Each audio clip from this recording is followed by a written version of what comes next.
Saya tergerak untuk sampaikan renungan firman Tuhan dari kitab Yohanes pasal 11, Injil Yohanes pasal 11 mengenai kebangkitan Lazarus, dan saya beri judul renungan ini terbangun pada keajaiban. Kita akan lihat di My PowerPoint slide 2 sekarang. Kita buka Yohanes pasal 11. Kita akan baca ayat 39 sampai 44. Nah, sebelum kita baca ayat ini, kita perlu tahu seperti apa konteks dari mujizat ini. Mungkin ada yang belum tahu, jadi saya beri sedikit gambaran. Yang pertama nih, rekan-rekan semua jemaat Tuhan yang saya kasihi, kondisinya adalah Tuhan Yesus mendapat kabar bahwa salah satu sahabatnya yang namanya Lazarus di Betania, di Baitani, ya, itu sedang sakit keras, ibaratnya itu sudah emergency, sudah parah, sudah hampir meninggal. Nah, kemudian Tuhan Yesus bukannya langsung jalan untuk menyembuhkan, ya kan? Bukannya langsung jalan. Biasanya Tuhan Yesus tuh tidak keberatan langsung jalan menuju ke tempat orang yang sakit untuk menyembuhkan dan sebagainya. Bukannya langsung jalan, bisa sih Tuhan Yesus berbicara dari tempat dia, kemudian mengirimkan kesembuhan itu, tapi ini sahabat dia. Mungkin ada yang mengatakan Tuhan Yesus bisa aja menyembuhkan dari jauh, ya, tidak usah datang ke Betania. Tapi ini sahabat dia. Dikatakan bahwa Tuhan Yesus itu mengasihi Lazarus, juga mengasihi saudari-saudari perempuan dari Lazarus, yaitu Marta dan Maria. Jadi bertiga ini dekat sekali dengan Tuhan Yesus.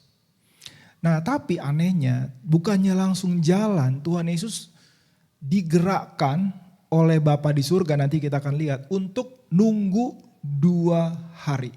Jadi total udah berapa hari? 4. Jadi dia udah sakit, kemudian tambah nunggu 2 hari jadi 4 hari. Sehingga Lazarus tuh udah keburu meninggal. Sudah 4 hari meninggal.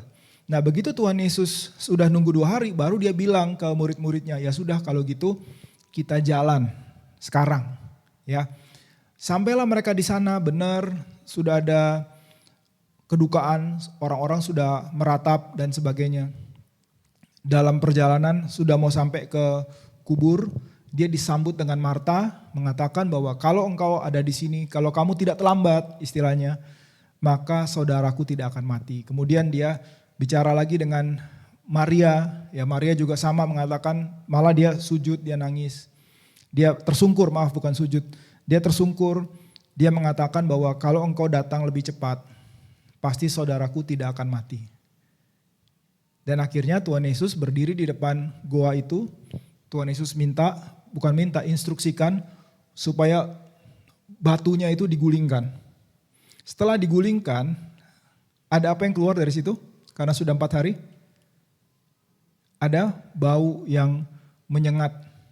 Ya, makanan aja, kalau kita udah lupa, nggak dimasukin ke kulkas, udah bau, itu pasti aromanya tercium. Apalagi ini orang yang sudah meninggal sudah 4 hari.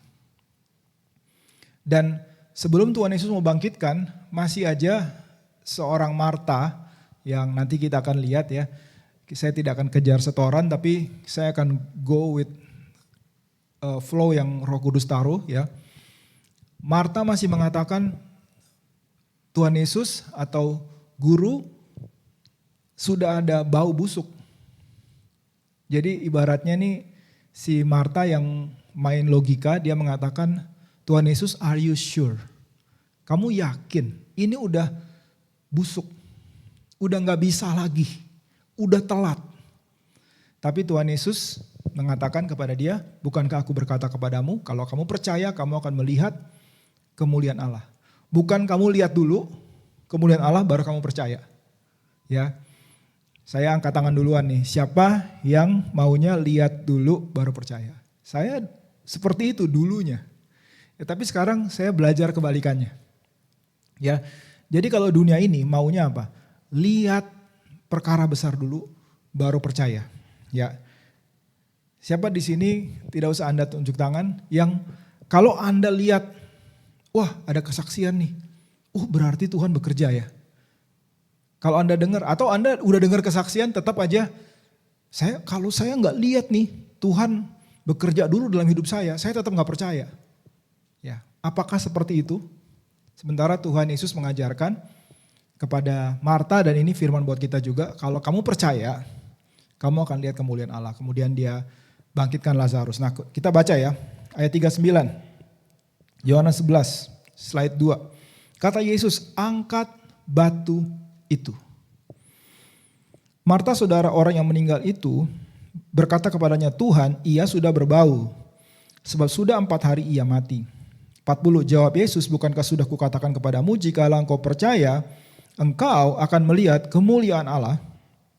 41, maka mereka mengangkat batu itu, lalu Yesus menengadah ke atas dan berkata, Bapa, aku mengucap syukur kepadamu, karena engkau telah mendengarkan aku. 42, aku tahu bahwa engkau selalu mendengarkan aku, tetapi oleh karena orang banyak yang berdiri di sini mengelilingi aku mengatakannya supaya mereka percaya bahwa engkaulah yang telah mengutus aku. 43, dan sesudah berkata demikian berserulah ia dengan suara keras, Lazarus, marilah keluar.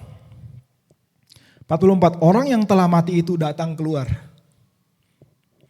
Kaki dan tangannya masih terikat dengan kain kapan dan mukanya tertutup dengan kain peluh. Kata Yesus kepada mereka, bukalah kain-kain itu dan biarkan ia pergi. Nah, saya tergerak untuk sampaikan renungan firman mengenai kisah ini. Bapak Ibu semua jemaat Tuhan yang saya kasihi, kalau kita baca Injil Yohanes, di situ ada tercatat hanya 7 mujizat yang dilakukan oleh Tuhan Yesus. Ya, ada kisah-kisah lain di Matius, Markus, Lukas tidak dicatat dalam Yohanes. Rasul Yohanes memilih 7 ini. Tujuannya adalah supaya orang-orang melihat kuasa Tuhan Yesus dan percaya. Rasul Yohanes mengatakan bahwa kalau saya ceritakan semua itu tidak akan bisa. Kalau saya ceritakan semua mengenai keajaiban Tuhan Yesus tidak akan bisa. Jadi dia pilih 7. Misalnya air menjadi anggur di Kana, ya. Kemudian Tuhan Yesus memberi makan 5.000 orang dengan pelipat gandaan 5 roti 2 ikan. Dan kemudian kebangkitan Lazarus. Ya, juga orang yang sakit 38 tahun di mana Tuhan Yesus bertanya, "Maukah engkau sembuh?" Dan saya pribadi, waktu saya baca kisah-kisah kesembuhan dan mujizat yang dilakukan oleh Tuhan Yesus yang dicatat oleh Injil Yohanes, saya melihat bahwa kisah-kisah itu, 7 kisah itu dipilih dan maknanya itu banyak sekali. Bukan yang lain tidak ada maknanya sedikit ya, tapi dari berbagai sisi itu banyak sekali. Saya sudah beberapa kali membagikan mengenai Tuhan Yesus memberi makan 5.000 orang dari kitab Yohanes dan juga air menjadi anggur ya di Yohanes pasal 2. Dan setiap kali membagikan itu saya pikir udah gak ada lagi nih. Tapi masih banyak. Termasuk dari kebangkitan Lazarus. Nah, slide berikutnya. Di situ ada saya buat di situ ada 5 sudut pandang, 5 perspektif. Jadi ini suatu cerita, satu kisah, tapi yang mengalaminya itu punya sudut pandang yang beda-beda. Ya, sudut pandang yang beda-beda. Ada sudut pandang Tuhan Yesus, ya, yang paling kiri. Ya, bagaimana Tuhan Yesus itu sudut pandangnya selalu dari surga ya, sudut pandang ilahi. Kemudian ada sudut pandang murid-murid. Sudut pandang murid-murid ini sudut pandang ketakutan dan seringkali gak nyambung.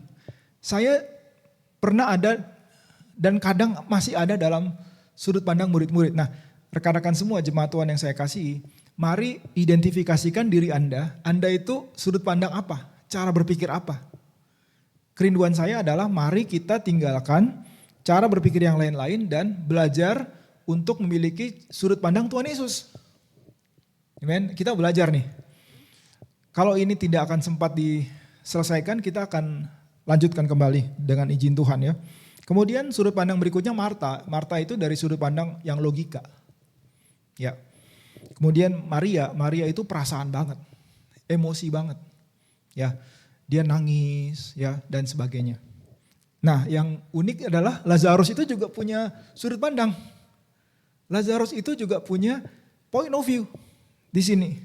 Dan menarik kita bisa belajar kisah ini dari mereka semua. Nah, untuk kita bisa belajar tentang kebangkitan Lazarus ini ada satu ayat, bukan satu ayat sih, tepatnya 3 ayat yang penting sekali. Saya mau ajak kita membacanya, merenungkannya. Ya, Yohanes pasal 5, jadi masih di Injil yang sama. Ya, kalau tadi pasal 11, sekarang kita mundur pasal 5 ya di slide berikutnya. Saya akan baca ayat 19 sampai 21. Kita sama-sama konsentrasi, kita fokus, kita perhatikan ya. 19 kita mulai. Maka Yesus menjawab mereka katanya, aku berkata kepadamu, sesungguhnya anak maksudnya Tuhan Yesus ya, anak tidak dapat mengerjakan sesuatu dari dirinya sendiri. Jikalau tidak ia melihat Bapa mengerjakannya.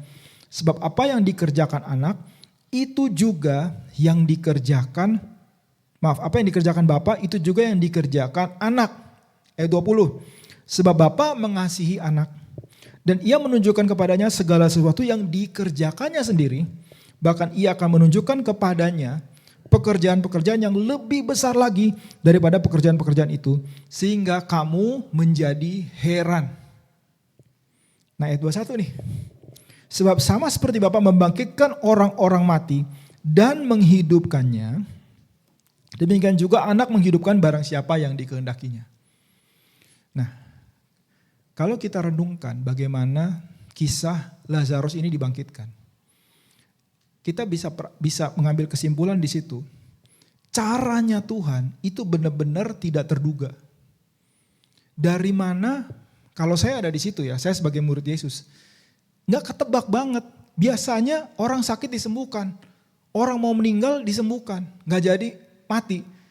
Dari mana saya tahu bahwa kali ini Tuhan Yesus itu digerakkan oleh Bapanya, oleh Roh Kudus, tidak untuk membangkitkan, tidak untuk menyembuhkan, tapi membangkitkan. Terus kemudian caranya harus tunggu 2 hari plus 2 hari delay. Siapa di sini mengalami delay dalam hidupnya? Anda merasa ada delay. Dalam kasus Lazarus, delay itu bukan denial. Dalam bahasa Inggris ya, delay, denial. Delay itu tidak sama dengan denial. Penundaan itu tidak sama dengan penolakan. Nah, Tuhan Yesus dikatakan di Yohanes 11, dia itu mengasihi Lazarus, dia mengasihi Marta, mengasihi Maria. Dan dia juga mengasihi kita. Bukan berarti Tuhan Yesus mengasihi Marta, Maria, Lazarus.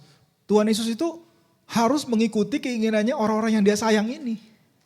Bukan berarti, Bapak Ibu semua yang saya kasih, Tuhan Yesus sayang sama Anda. Ya, bukan berarti Tuhan Yesus sayang sama Anda. Tuhan Yesus itu mau ikutin Anda. Amen. Justru karena dia sayang kepada Anda itu dibentuk. Bahkan kalau kita baca di Wahyu pasal 3 ya, barang siapa kukasihi kata Tuhan Yesus. Dalam suratnya kepada gereja-gereja ya, 7 gereja dikatakan salah satunya, kalau engkau siapa yang kukasihi, engkau kutegur dan kuhajar. Maksudnya bukan dihajar dengan sakit penyakit, dihajar dengan kemalangan, dihajar dengan kutukan, bukan. Apa yang Tuhan Yesus sudah bayar di kayu salib itu tidak dia pakai untuk menghajar kita. Tapi dia menghajar kita dengan banyak hal supaya kita tuh disiplin, supaya kita itu mengambil bagian dalam kekudusannya. Jadi kembali lagi, dalam mujizat kebangkitan Lazarus ini, dikatakan Tuhan Yesus sayang pada mereka. Tuhan Yesus sayang kepada mereka. Mereka itu sahabat Tuhan Yesus. Anda juga disayang, Anda juga sahabatnya Tuhan Yesus. We are the friend of God. Tapi tidak berarti ya karena kita udah friend, ya kita harus punya jalan dan Tuhan mengikuti jalannya kita. Kebalik. Dia punya jalan, kita yang harus bisa ikuti. Nah kembali lagi kepada Yohanes pasal 5, ini prinsip penting sekali. Kalau Tuhan Yesus mengatakan anak tidak dapat melakukan sesuatu dari dirinya sendiri, mari kita embrace, kita terima kenyataan rohani ini. Kalau Yesus aja, ya waktu dia di bumi dia mengatakan saya sebagai pribadi kedua dari Allah Tritunggal, saya sebagai anak, saya tidak dapat melakukan segala sesuatu dari diri saya sendiri. Demikian pula kita. Saya tidak bisa mengembangkan gereja dari diri saya sendiri. Saya tidak bisa mendapatkan penyediaan Tuhan dari diri saya sendiri. Saya tidak bisa mengubahkan orang lain dari diri saya sendiri. Yuk kita lanjutin dengan kata-kata kita sendiri. Saya tidak bisa ya melakukan mujizat dari diri saya sendiri. Saya tidak bisa dari diri saya sendiri. Kalau Tuhan Yesus tidak bisa, saya juga tidak bisa. Tapi ayatnya belum selesai. Jikalau tidak ia melihat Bapa mengerjakannya. Jikalau ia tidak melihat Bapa mengerjakannya. Jadi ini hubungan Bapa dengan anak. Bukankah kita juga anak? Kita melakukan perkara-perkara besar, itu mengalir keluar dari hubungan Bapa dengan anak, Bapa dengan kita. Kalau kita lihat, nah ini penting sekali ya, iman itu dasar dari harapan, iman itu bukti dari yang tidak kelihatan. Dengan iman kita bisa melihat yang tidak kelihatan. Salah satunya kita bisa melihat apa yang dikerjakan oleh Bapa di surga. Pernah lihat anak dengan Bapa lagi main gak? Ayah dengan anak lagi main, anak laki, anak perempuan, anak papa, ya anak papa sedang main dengan papanya. Papanya melakukan sesuatu, anaknya ngikutin. Nah ini yang terjadi. Anak tidak bisa melakukan sesuatu dari dirinya sendiri. Kita juga begitu. Nah kita melihat papa kita dalam hubungan kita dengan dia, dengan iman. Makanya penting sekali kita mendengar, merenungkan firman. Firman itu membuat kita punya iman. Iman itu yang bisa membuat kita melihat Bapa di surga bekerja. Amin. Bukankah Tuhan Yesus mengatakan ya, berbahagialah orang yang suci hatinya. Karena dengan demikian dia akan melihat Tuhan. Maksudnya melihat Tuhan, melihat penglihatan tentang Tuhan bisa banget. Tapi maksudnya juga melihat Tuhan itu begini, melihat Tuhan dalam pekerjaanmu, melihat Tuhan dalam pelayananmu, melihat Tuhan dalam kesulitan hari ini. Tuhan itu ada di mana? Tuhan itu ada di situ. Dan Tuhan itu kelihatan. Kita lagi bersama-sama dengan Bapa di surga. Bapa sedang kerjakan A, mari kita kerjakan bareng-bareng A juga. Ketika kita maksa ngerjakan B, bersama-sama dengan saya kan nih? Still with me ya. Waktu kita maksa ngerjakan B, padahal kita lihat Bapa mengerjakan A, maka B itu pasti tidak akan work. Amin. Apakah berarti Tuhan itu kenapa tidak mengerjakan B? Bukan begitu caranya. Ini dari hubungan. Amin. Bapak Ibu pernah nggak kalau berteman ya dengan teman Anda atau Anda lah langsung ya. Anda suatu hari ingin ngopi, tapi besoknya nggak mau ngopi. Ya, apakah dengan Tuhan itu Anda juga bisa melihat hal yang sama? Tuhan itu juga seperti itu, bukan berarti moodnya Tuhan itu swinging ya. Satu hari dia marah-marah, satu hari besoknya dia senang, enggak. Yang ditekankan di sini adalah hubungan. Hubungan. Kita bisa bicara sama dia, nah dia juga bisa bicara kepada kita. Ya, tiba-tiba dia bisa bangunkan kita pagi-pagi. Terus dia kasih kita lagu. Tiba-tiba di tengah kesulitan kita yang paling sulit, dia kasih kita inspirasi. Ini kamu lakukan. Saya berikan ide bisnis. Kita lagi gak siap, tapi kita punya hubungan dengan Tuhan. Waktu kita bicara kepada dia, sesuatu tidak terjadi. Tapi waktu dia bicara kepada kita, nah itu suatu terjadi. Kadang dia bicara bukan dengan kata-kata. Dia kasih kepada kita satu gambaran. Satu picture. Atau motion picture kayak film. Kita lihat, wah. Saya bisa merintis misalnya pelayanan di Jakarta, T40. Bisa merintis pelayanan di Sumba. Boss the Movement. Kalau saya nggak lihat dulu. Di dalam sini. Kalau gambaran itu tidak dilukiskan, tidak diberikan oleh Roh Kudus di dalam saya, di dalam imajinasi Anda semua. Anda tidak lihat Bapa sedang kerjakan itu. Itu tidak akan terjadi. Masih ingat Mazmur 127? Kalau bukan Tuhan yang membangun rumah. Sia-sia, itu kata yang mengerikan buat saya. Sia-sia. Anda mau gak sia-sia? Anda udah bangun rumah, ternyata katakanlah ya, bukan rumah itu yang dibangun oleh Tuhan. Anda capek, ya kan? dan sia-sia lagi, sedih. Tapi waktu Anda jalannya sama Tuhan, kayaknya delay nih, ya menurut Anda seperti Lazarus kan, Lazarus sudah meninggal, delay nih, telat nggak? Sebagai menurut manusia, telat. Menurut Tuhan gimana? Nggak telat. Karena apa? Karena hanya Tuhan yang bisa kasih mimpi, hanya Tuhan yang bisa kasih panggilan, hanya Tuhan yang bisa kasih aktivasi, hanya Tuhan yang bisa kasih kuasa, hanya Tuhan yang bisa bekerja, hanya Tuhan yang bisa kasih 10 tulah. Dan by the way saya pernah baca 10 tulah itu bukan ngasal. Itu adalah jawaban bagi dewa-dewa Mesir. Jadi Mesir itu punya dewa apa gitu ya. Dan saya percaya itu dewa bukan dewa imajinasinya orang Mesir, itu adalah kuasa ya yang waktu itu bekerja dan ada di Mesir. Dan Tuhan kasih tulah, itu hancur tuh.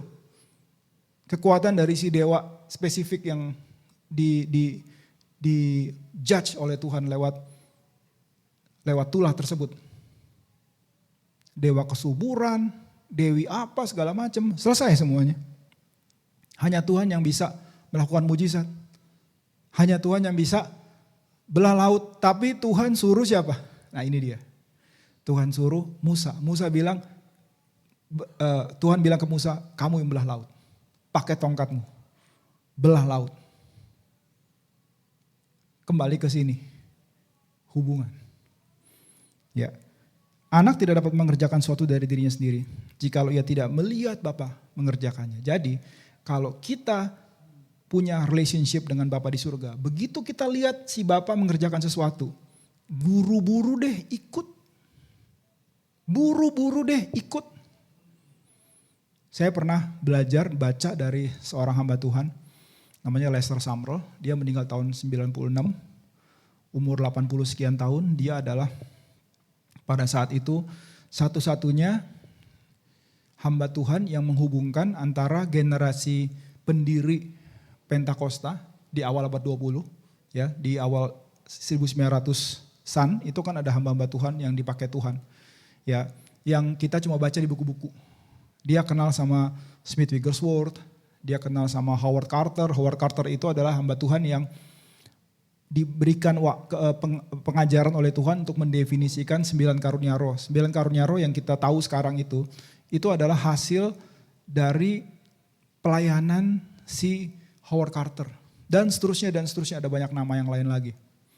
Nah, si Lester Sumrall, dia punya suatu doa yang menurut saya itu luar biasa, terkenal banget. Dia bilang begini, dia selalu berdoa, Tuhan, apapun yang kau sedang kerjakan di planet bumi ini, saya mau ikut di dalamnya.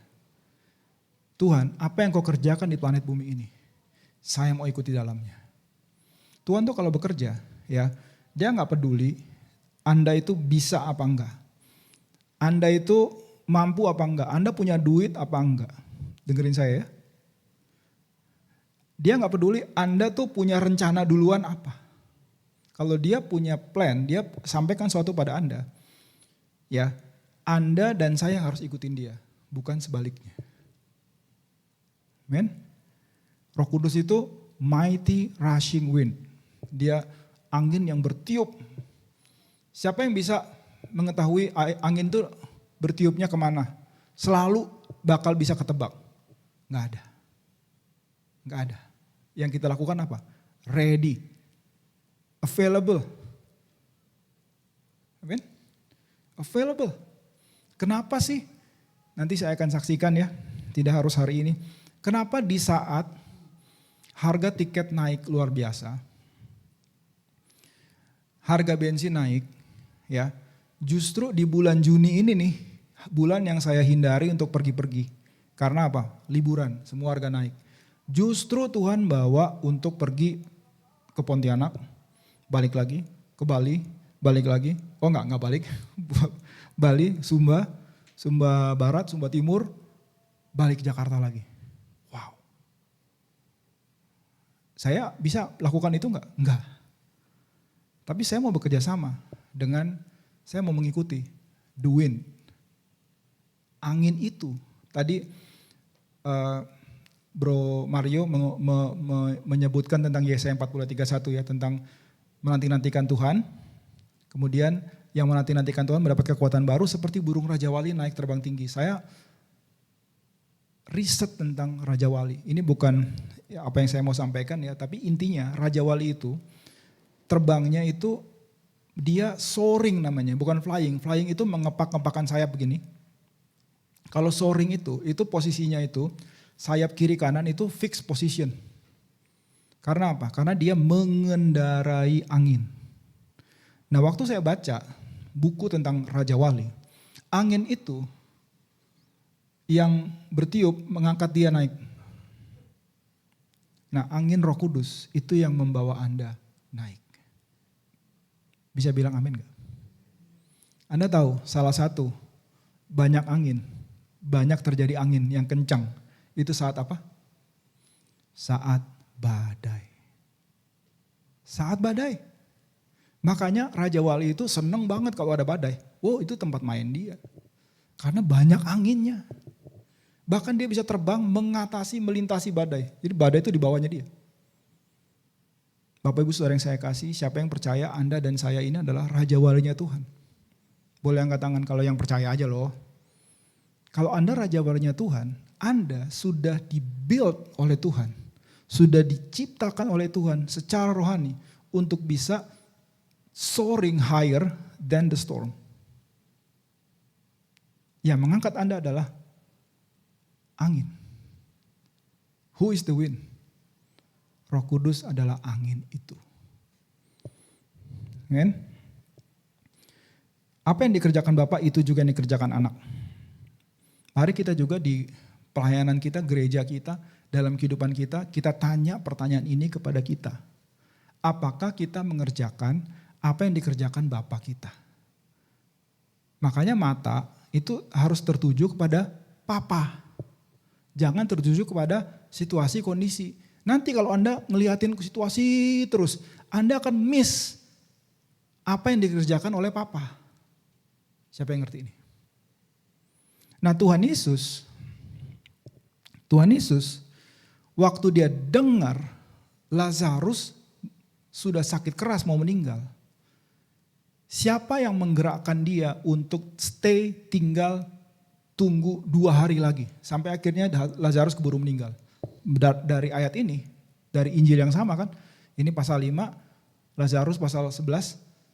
Ini rahasianya.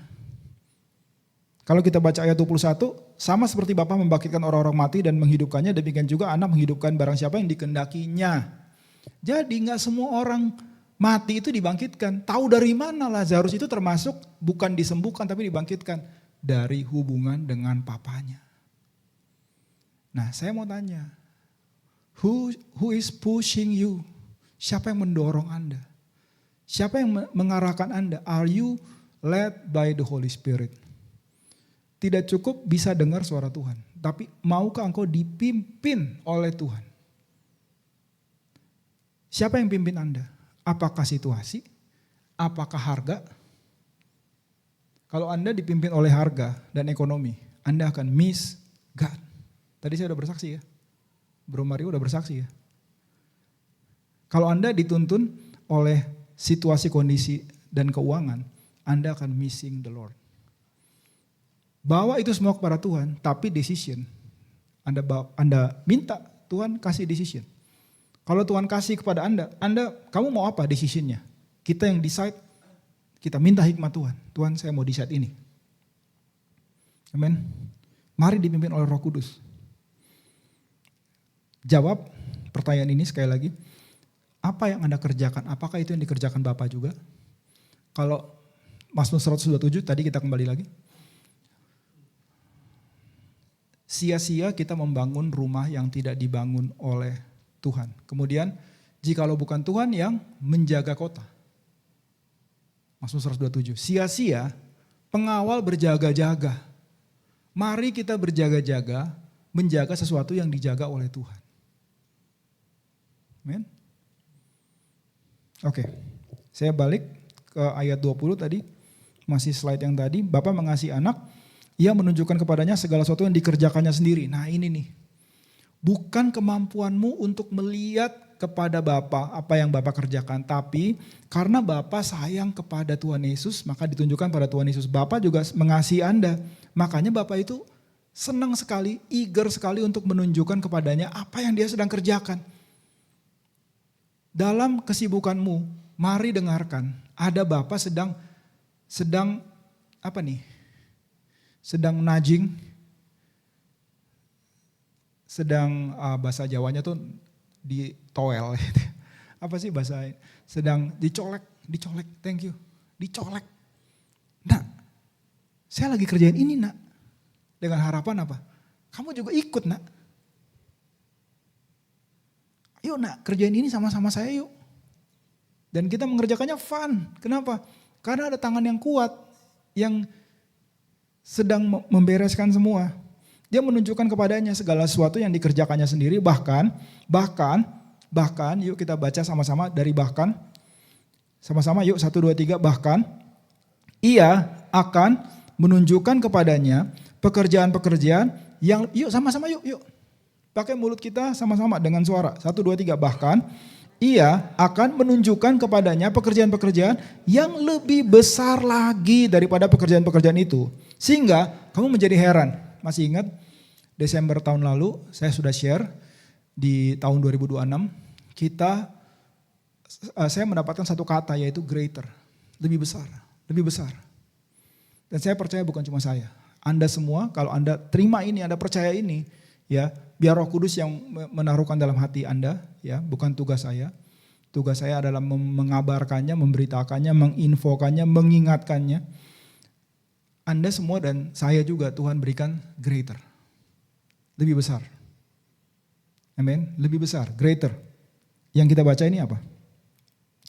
Bapa dengan sukacita menunjukkan kepadamu apa yang dia kerjakan. Bahkan Bapa akan tunjukkan yang lebih besar lagi. Yang lebih besar lagi daripada itu. Yang lebih besar lagi. Amen? Yang lebih besar lagi. Ini yang membedakan orang percaya dan gak percaya. Orang yang percaya dan mau bertindak dengan imannya dengan orang yang percaya tapi gak mau bertindak dengan imannya. Anda mau gak dan dengan saya juga masuk kepada yang lebih besar? Amen? Yuk kita masuk pada greater. Next slide please. Waktu saya tinggal sedikit. Saya hanya bisa bahas satu perspektif saja. Dari 5 perspektif. Ingat ada 5 perspektif dalam cerita ini. Sudut pandang Tuhan Yesus. Sudut pandang Marta, Maria. Kemudian murid-murid juga ya. Murid-murid dulu. Kemudian terakhir adalah sudut pandang dari Lazarus. Ya, sudut pandang Tuhan Yesus dalam kisah ini. Ya, pertama tadi kita udah bahas. Ada yang namanya penundaan. Dituntun Bapaknya, Tuhan Yesus menunda kedatangannya 2 hari. Ya, mari kita sama-sama belajar dari Tuhan Yesus. Mari kita dituntun oleh Roh Kudus. Ya, amin.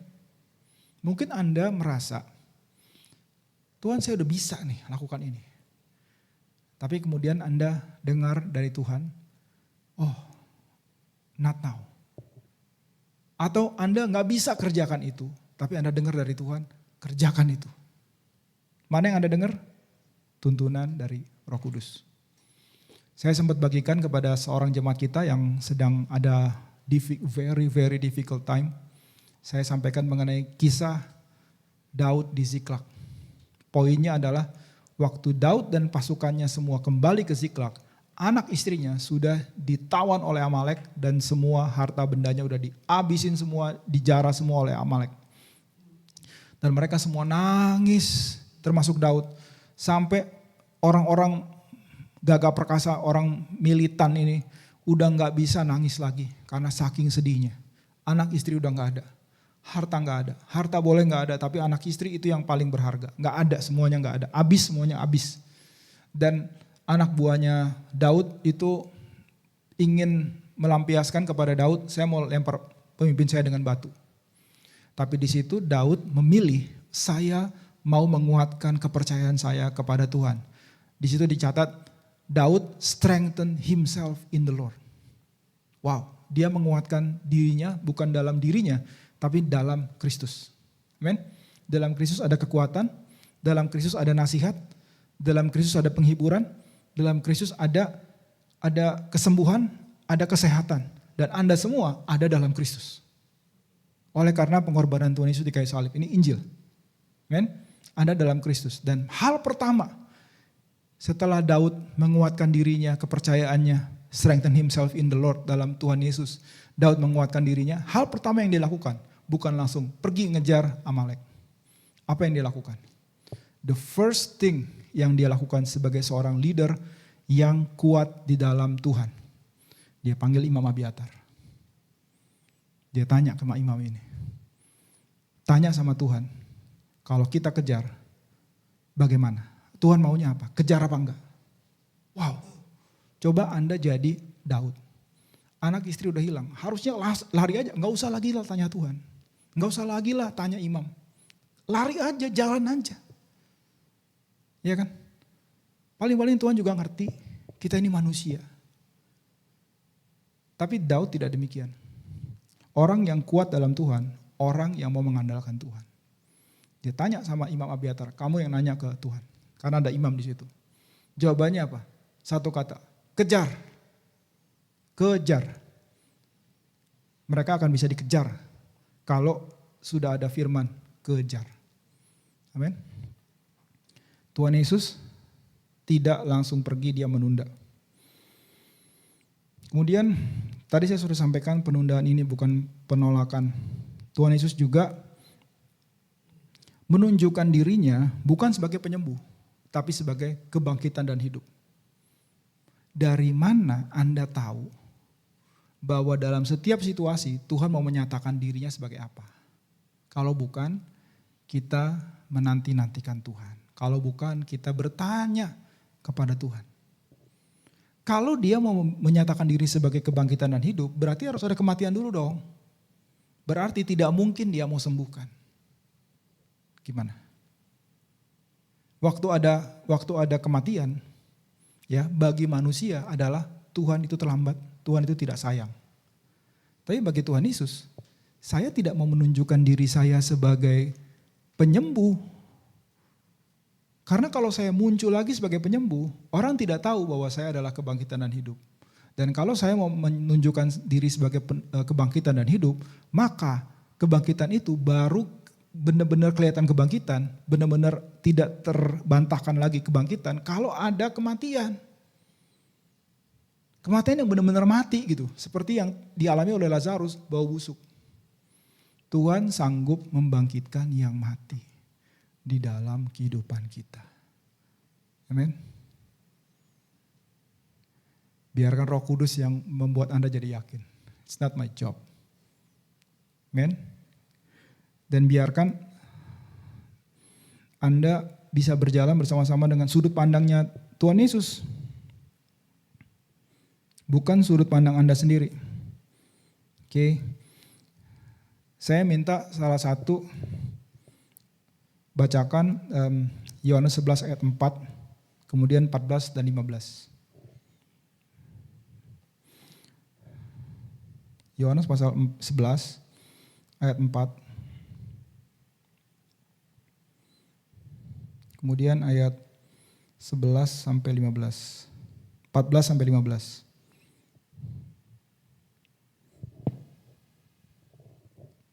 Oke, ada yang bisa bantu? Yohanes 11 ayat 4.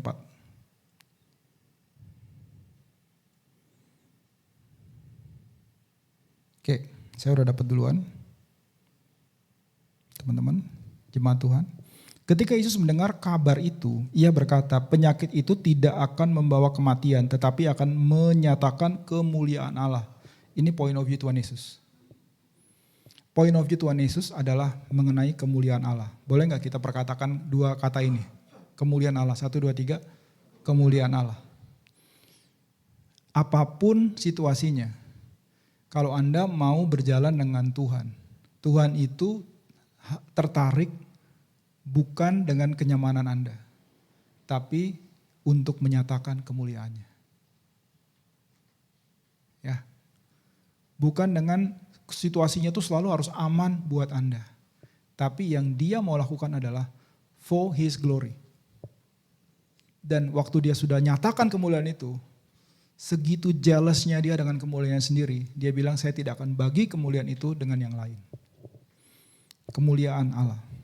Kemudian tadi kita udah bahas tentang divine timing ya, waktu ilahi. Kemudian tadi kita udah bahas bahwa Yesus menyatakan dirinya sebagai kebangkitan dan hidup. Kita baca ayat 24 sampai 27. Ada nggak yang bisa bantu? Pasal 11 ayat 24 sampai 27 bisa bantu saya untuk bacakan. 24 sampai 27.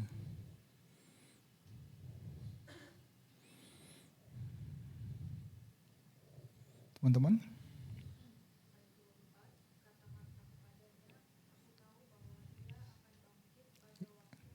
Yes. Ya, sampai 27.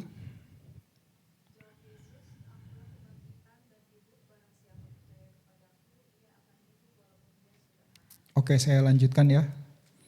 Dan setiap orang yang hidup dan percaya kepadaku tidak akan mati selama-lamanya. Percayakah engkau akan hal ini? Perhatikan pertanyaan itu. Jawab Marta, ya Tuhan, aku percaya bahwa engkaulah Mesias anak Allah. Dia yang akan datang ke dalam dunia. Oke, saya akan akhiri dengan ini ya. Sebenarnya masih lumayan banyak. Kita akan lanjutkan di next time. Bapak Ibu dengarkan ini. Perhatikan bahwa cara Tuhan deal dengan setiap orang di cerita ini adalah Tuhan Yesus kasih firman ke mereka semua. Tuhan Yesus udah dapat firman dari Bapaknya. Makanya dia berani tunggu 2 hari. Walaupun murid-muridnya gagal paham, walaupun murid-muridnya salah paham, walaupun Marta bilang bahwa kamu telat, walaupun Maria sampai nangis bilang sama intinya, kata-kata Marta diulang lagi.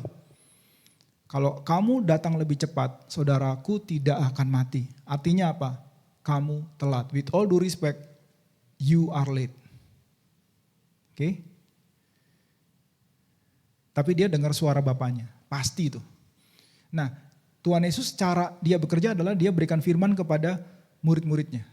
Ya, dia bilang bahwa Lazarus itu cuma tidur. Murid-muridnya salah paham, gagal paham, dia bilang wah enggak dong gitu ya, kalau tidur mah kita bangkitin aja, kita bangunin aja. Tapi Tuhan Yesus akhirnya ngomong karena mereka nggak ngerti, mereka tuh orangnya hurufiah banget. Ini murid-murid ya, point of view murid-murid kita akan lihat nanti. Terlalu natural banget gitu loh, terlalu realita banget dan mereka nggak bisa lihat di luar dari realita itu. Kita tuh diberikan mata jasmani, mata rohani. Si murid-murid ini mata rohaninya ini nggak kebuka.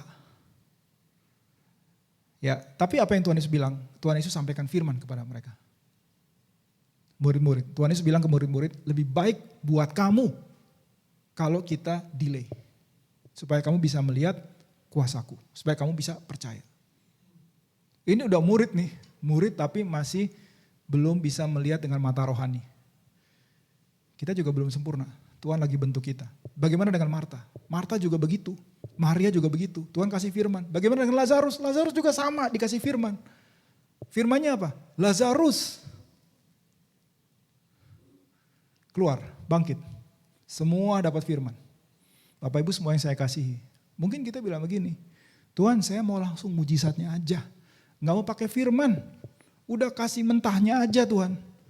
Gak perlu pakai cara-cara, udah mentahnya aja. Tuhan kan berkuasa, ingat. Ya, ingat. Kita pakai caranya Tuhan. Ini hubungan nih, ini hubungan. Kalau Tuhan ngajak kita kiri, kiri aja udah ikutin. Ya. Kemudian apa yang Tuhan Yesus sampaikan kepada Marta yang tadi saya bilang saya close. Tuhan Yesus bilang apa? Aku adalah kebangkitan dan hidup. Barang siapa percaya kepadaku, ia akan hidup walaupun ia sudah mati. Itu adalah respon Tuhan Yesus kepada Marta. Marta tuh bilang begini, aku tahu nanti pada akhir zaman semua akan dibangkitkan. Jadi Marta tuh punya pengetahuan firman. Dia bilang nanti akan ada kebangkitan. Tuhan Yesus bilang, Marta dengerin saya. Aku adalah present time, aku adalah I am present time, aku adalah saat ini kebangkitan dan hidup. Oke, karena dia mau bangkitkan Lazarus nih. Perhatikan ya, sebelum dibangkitkan kasih apa dulu? Firman. Firman.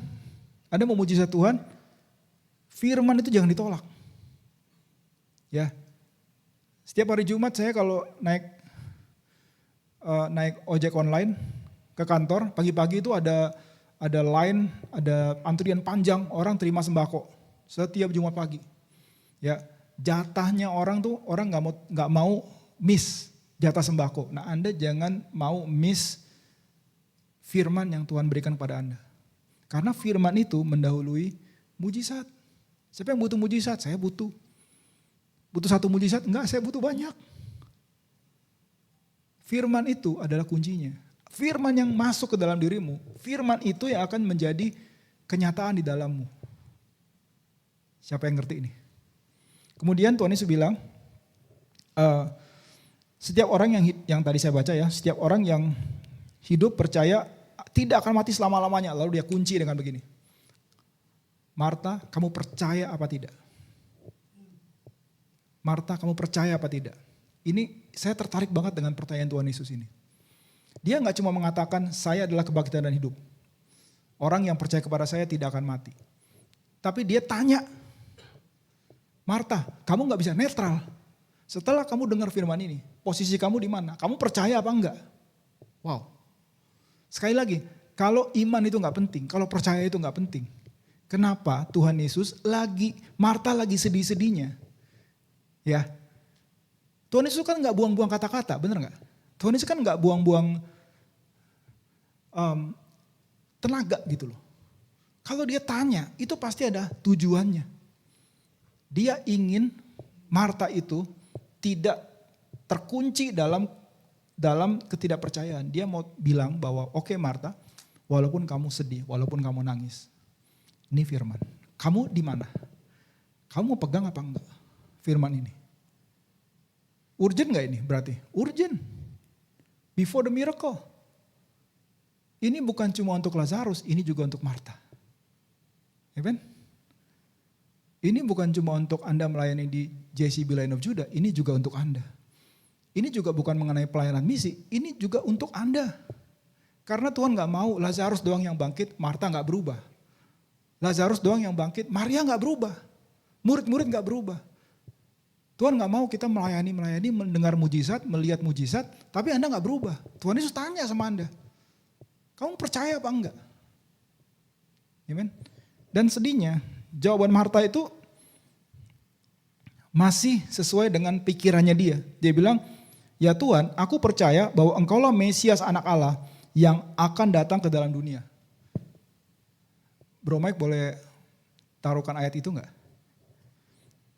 Jawaban Marta itu. Jemaat Tuhan dengarkan ini ya. Tuhan Yesus kan tanya, saya kebangkitan dan hidup. Kamu percaya apa enggak mengenai bahwa saya kebangkitan dan hidup? Jawabannya apa?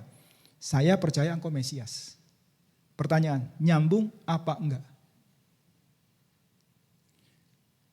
Marta, saya bisa bangkitkan semua orang yang percaya sama saya, enggak akan mati. Bukan nanti, present time, I am, resurrection and life. Kamu percaya apa enggak? Jawabannya, dulu saya pikir ya, jawaban Marta, mantep banget. Iya kan? Engkau Mesias. Lalu pas saya baca lagi, ya Tuhan aku percaya. Engkaulah Mesias anak Allah yang akan datang ke dalam dunia. Berarti entar datangnya. Dia jawab sesuai dengan apa yang bisa dia percaya. Tapi Tuhan Yesus itu wow banget. Dia tetap melakukan mujizat itu anyway. Ya, dia sudah beritakan firman itu kepada Marta. Dan yuk kita lihat ya.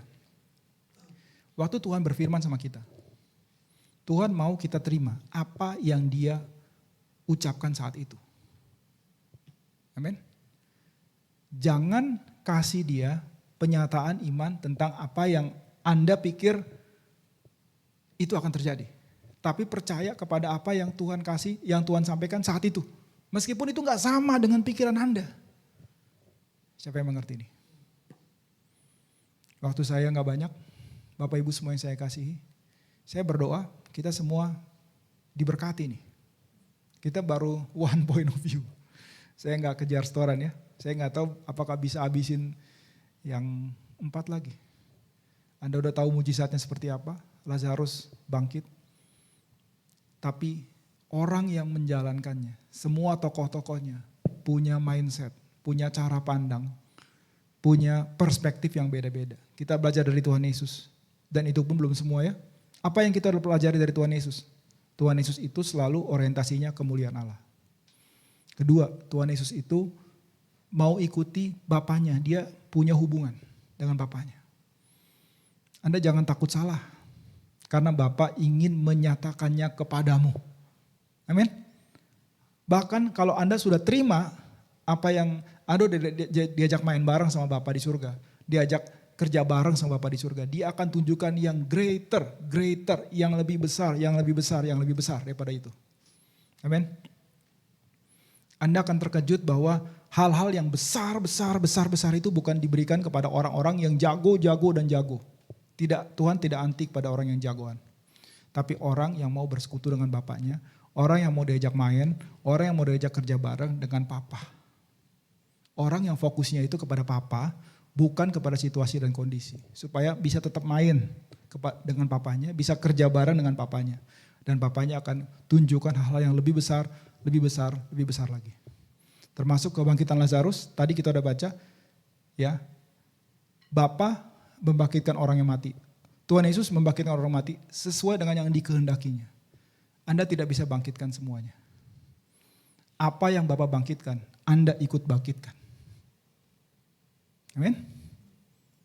Itu secret. Yang udah ada kebuka, tapi gak semua orang menangkapnya.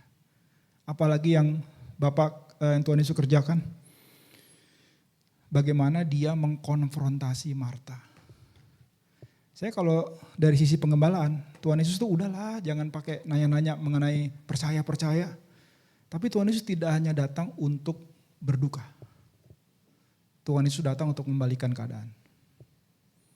Tuhan Yesus datang untuk cari partner, siapa yang mau percaya sama dia. Kenapa harus ada orang yang percaya? Karena iman itu adalah receiver. Amen. Walaupun imannya lemah, imannya kecil, yang penting ada iman. Karena dengan iman kita bisa menerima. Bapak Ibu semua yang saya kasihi, in the next 2 weeks kita akan ada ibadah anniversary. Ya, minggu ketiga ibadah anniversary. Bapak Ibu, mari kita jadi orang-orang yang lebih bersekutu dengan Tuhan, lebih mau berjalan dengan Bapa di surga dalam apapun yang kita kerjakan. Sehingga kita mengalami greater things. Semua yang kita saksikan yang ada di mimbar ini, ya bukan berasal dari kekuatan, kedahsyatan dari orang-orang yang menjalankan pelayanan ini. Semua adalah karena Tuhan kita besar. Amin. Tuhan kita besar. Kalau bulan depan kita coba aja dengan kekuatan kita sendiri, semuanya akan runtuh. Tapi siapa yang sadar bahwa Anda tidak bisa melakukan segala sesuatu dari diri Anda sendiri. Dan Anda baru berhasil kalau Anda andalkan Tuhan. Kalau Anda sadar itu, Anda adalah kandidat melihat kemuliaan Tuhan. Amin. Itu kita sampaikan dari minggu ke minggu. Dan berharap Roh Kudus yang menaruhkan dalam hati Anda semua. Bahkan hati saya. Jangan jadi orang Israel. Melihat mujizat Tuhan. Melihat mujizat Tuhan, tapi hatinya gak berubah. Mindsetnya gak berubah. Tapi mari kita dengar mujizat Tuhan, lihat mujizat Tuhan, tapi kita mengalami Kristus di dalamnya. Mari kita bangkit berdiri.